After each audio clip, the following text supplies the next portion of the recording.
Boa noite, pessoal. Tudo bem com vocês? Eu sou o professor e tutor Lucas Fernando. Vou ser tutor da disciplina de Física Básica, Eletromagnetismo, Ótica e Termodinâmica. Hoje vou apresentar para vocês uma aula extra, uma aula a mais aí para complementar os estudos de vocês. Eu sou graduado em Matemática, licenciatura pela Unespar Paranavaí. Também estou terminando a graduação de Física, licenciatura pela Unicelf. Tenho pós-graduação em Metodologia de Ensino de Matemática e também pós-graduação em Educação Básica e Superior. Sou mestrando do curso de MNPF, do programa de MNPF da UEM, e estarei auxiliando vocês no chat.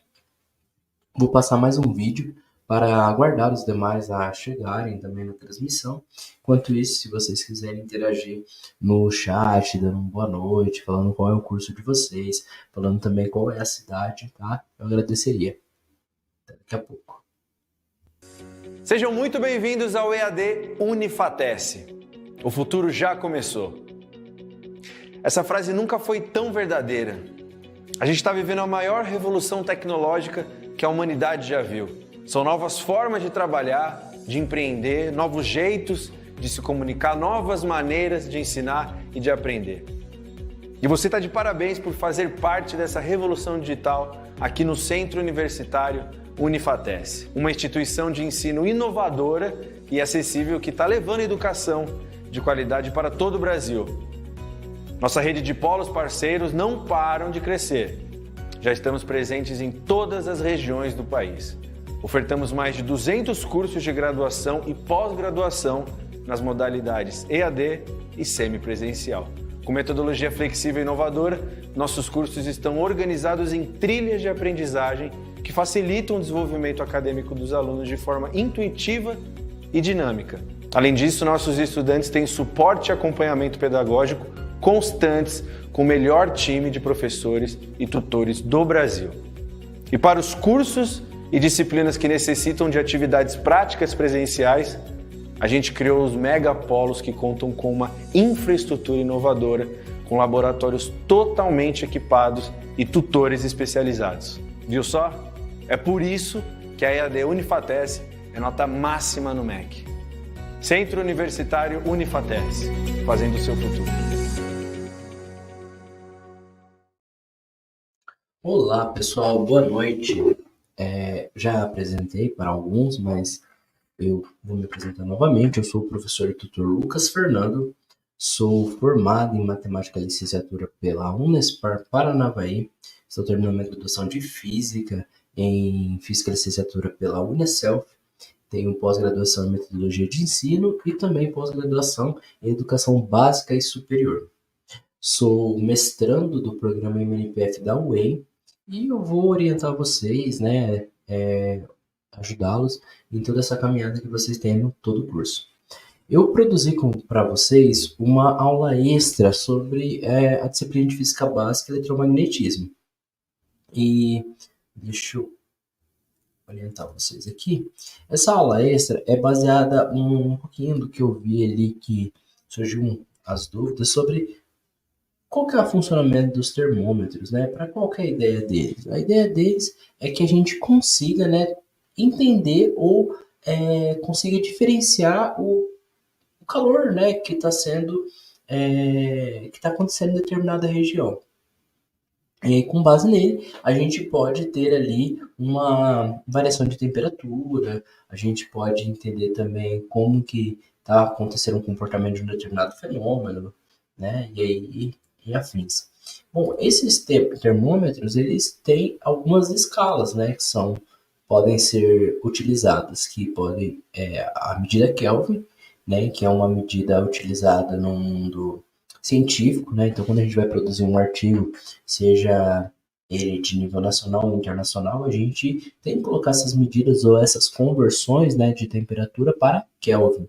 O Celsius, né, é uma medida utilizada no Brasil e também na América Latina, e o Fahrenheit, né, utilizado nos Estados Unidos e em alguns outros locais. Então, é uma questão de preferência, Celsius e Fahrenheit. O Kelvin já é uma aceitação, né, científica para todos. Bom, a gente tem que essas essas medidas elas são trabalhadas, podem ser convertidas, né, de Celsius para Kelvin, Kelvin para Celsius, Celsius para Fahrenheit, Fahrenheit para Celsius, Kelvin para Fahrenheit, Fahrenheit para Kelvin. Então, é possível fazer essas transformações de medidas.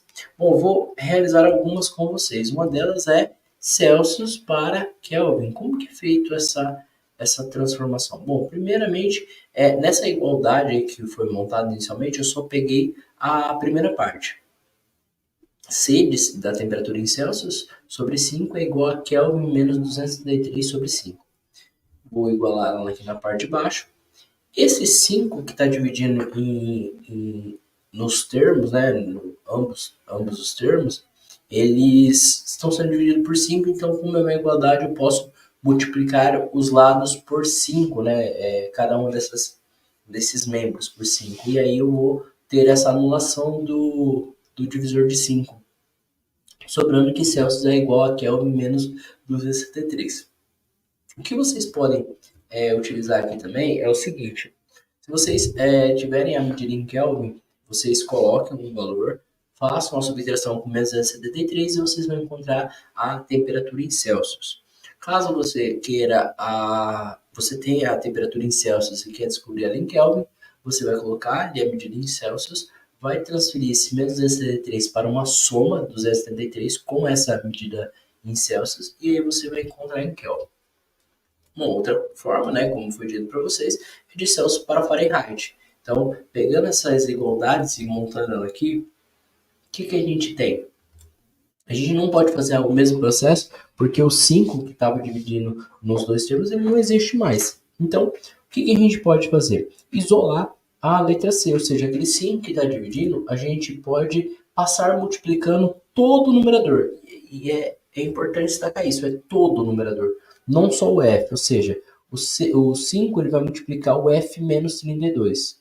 Né? Se quiser realizar essa multiplicação, poderia ficar 5F menos 160, tá? É uma possibilidade, mas eu deixei dessa forma para ficar visível que ele vai multiplicar o numerador por completo e os dois termos ali.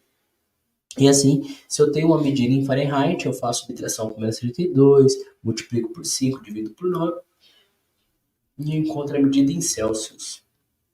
Uma outra forma é, se eu tenho em Celsius e eu quero encontrar em Fahrenheit, eu pego o 9 está dividindo, passo multiplicando, eu tenho 5 que está multiplicando, passo dividindo, o menos 32 que está o 32 está subtraindo vai somando, e aí eu encontro a medida em Fahrenheit conhecendo Celsius. E por último, se eu quiser fazer alguma conversão de Kelvin para Fahrenheit ou Fahrenheit para Celsius, a gente pode usar essa proporção. E aí basta eu colocar a informação que eu conheço, seja a temperatura em Fahrenheit, ou seja a temperatura em Kelvin, e fazendo toda a parte de proporção. Passando, dividindo, multiplicando, subtraindo, somando e aí afins. Bom, uma outra coisa que eu coloquei aqui para vocês é um exercício. Então, se a gente tivesse 104 graus Fahrenheit. Um detalhe que eu não comentei com vocês. Mas, se a gente tem como fazer essas medidas, né, em Kelvin, em Celsius e em Fahrenheit, é importante vocês perceberem que o exemplo que foi dado para vocês, que o Kelvin é a única escala termométrica em que a gente não coloca aquela bolinha dos graus, né? Então, o Celsius e o Fahrenheit, eles são obrigatórios e existem. O Kelvin já não é utilizado. E claro, outra coisa também que vale mencionar para vocês é a questão do ponto de ebulição. Então, vocês vão ver essa linha no topo, né? 363 kelvins, 100 graus Celsius, 212 Fahrenheit. Isso é o ponto de ebulição da água, ou seja, é o momento que ela sai do estado líquido para o estado gasoso. E a gente também tem o ponto de fusão da água, né? É quando ela sai do estado líquido para o estado sólido. Então a gente vai ter ali, ó, em Kelvin 273, em Celsius 0 graus, em Fahrenheit 32 graus Fahrenheit.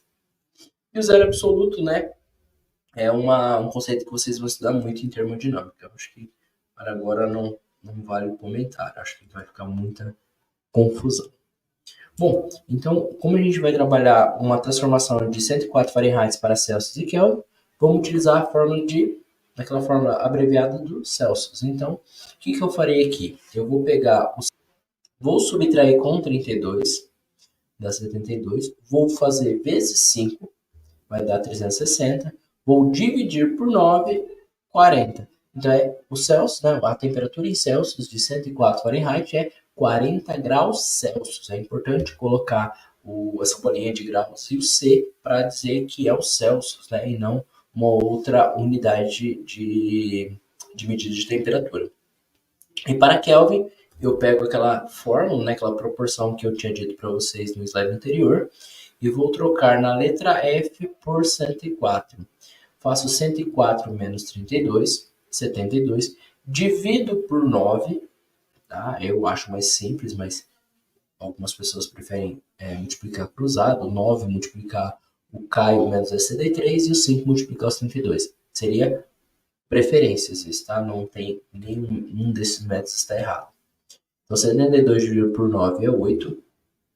K menos 263 sobre 5 igual a 8. O que eu quero fazer? Eu quero deixar o K sozinho para descobrir quanto que é essa temperatura em Kelvin. Então, esse 5 que está dividido, vou passar fazendo uma multiplicação com 8. 5 vezes 8, 40. Kelvin não está sozinho, né? O K. Então, esse menos 63, ele está subtraindo, vai somando. E aí, a gente tem que é 313 Kelvin, 104 Fahrenheit. Bom, aproveitando essa aula também, vou dar uma introdução para vocês sobre ondas também, né? Então, revisar alguns conceitos. A gente vai falar de definição de onda, classificação de onda pela sua natureza, a direção de propagação e a direção de vibração. Bom, a definição de onda a gente tem ali, eu não quero entrar no assunto, eu não queria entrar sobre isso agora, mas essa onda, ela se repete, ela é periódica, mas imaginem que fosse apenas uma onda, ou seja, imaginem que, olhando pelo comprimento de onda, esse aqui é o início e esse é o término, né? Então, a gente pode fazer essas repartições em cada onda tem esse início e esse fim, né? Olhando pelo comprimento. E uma onda, ela vai ter o estado de crista dela e o estado de vale. Então, crista seria o valor máximo, né? E vale é o valor mínimo. Além da amplitude, que seria, né, aquele ponto de referência até a crista ou até o vale, né? Quanto que ele teria ali dessa amplitude. Uma outra coisa que eu tinha comentado com vocês é a classificação de ondas. Então, a gente tem as ondas sendo mecânicas, eletromagnéticas ou gravitacionais. As ondas mecânicas são ondas que a gente vai precisar de um meio, né, para ser reproduzida. Então, a gente tem aqui o primeiro exemplo, uma água. Essa água, vamos supor que a gente bata nessa água ou faça um pingo caia sobre ela. A gente vai ter ali, então,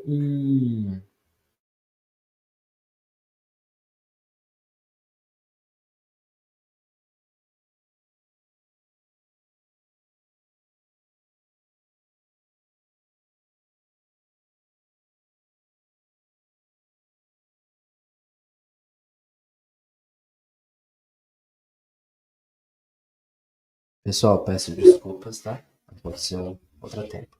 Bom, então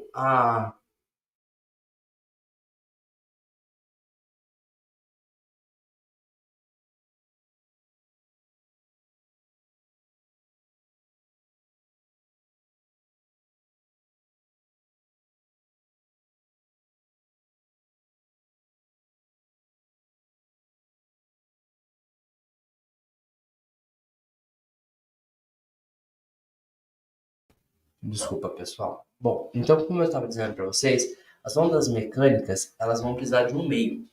Ou seja, cai um pingo na água, a gente bater na água, ela vai fazer essa vibração. Ou seja, ela vai produzir ondas. Uma outra forma é se a gente tiver uma corda e bater nela. Ou mesmo falar, como o exemplo 2, né? E a gente vai ter uma vibração, uma onda sendo produzida através do meio que é a corda. Essa é um tipo de onda mecânica, a natureza dela é mecânica. Uma onda de natureza eletromagnética, ela não vai precisar de um meio. Então a gente tem as redes Wi-Fi, as ondas eletromagnéticas, no caso, seria a energia, a rede Wi-Fi, as ondas de rádio. Então tem todas essas situações possíveis.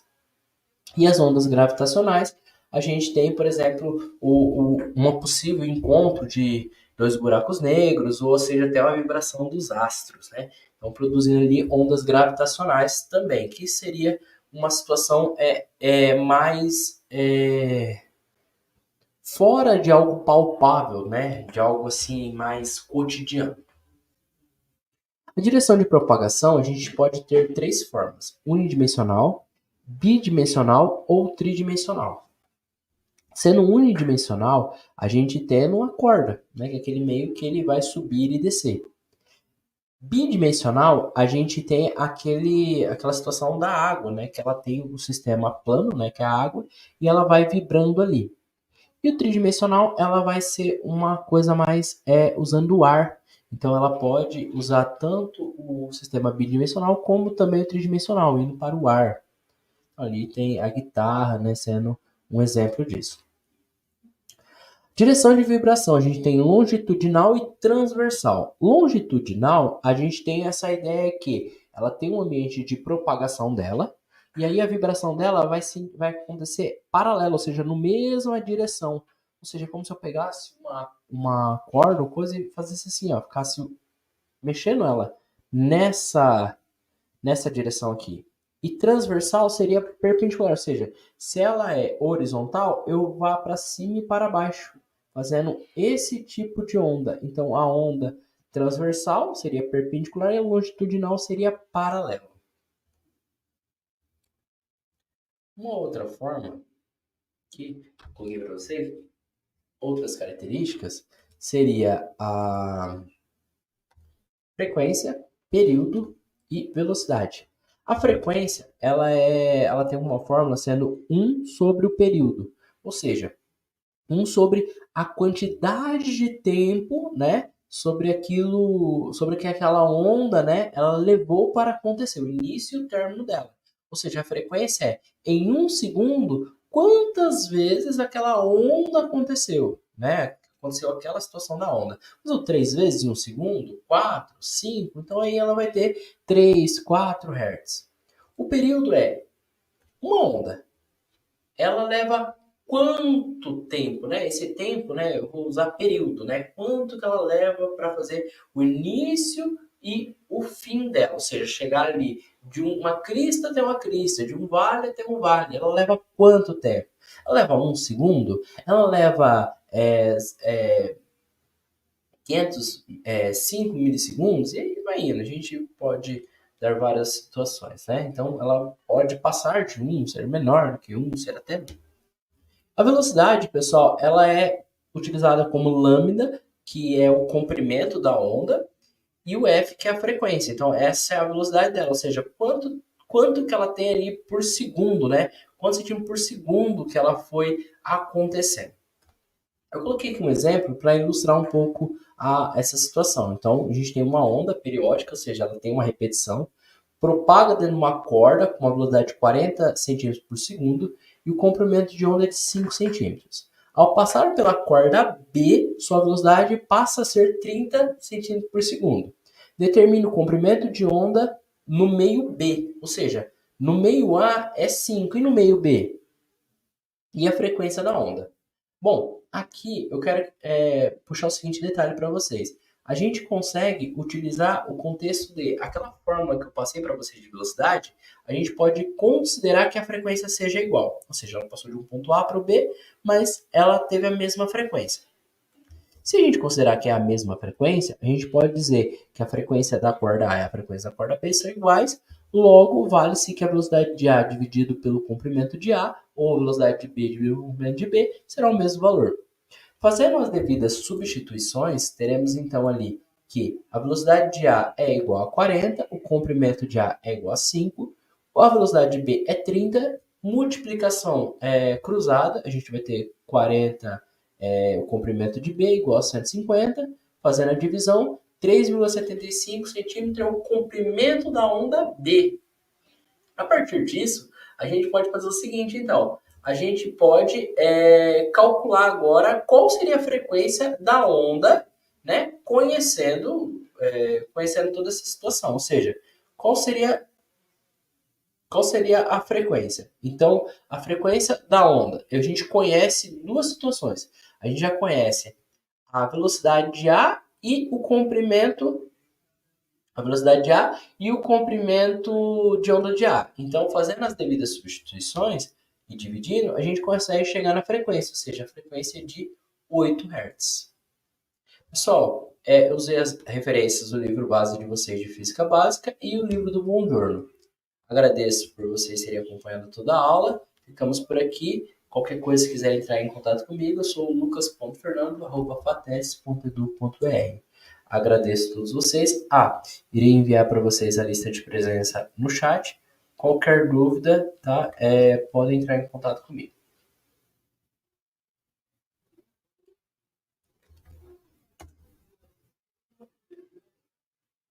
Pessoal, só clicar ali na participação e agradeço a todos vocês. Até mais.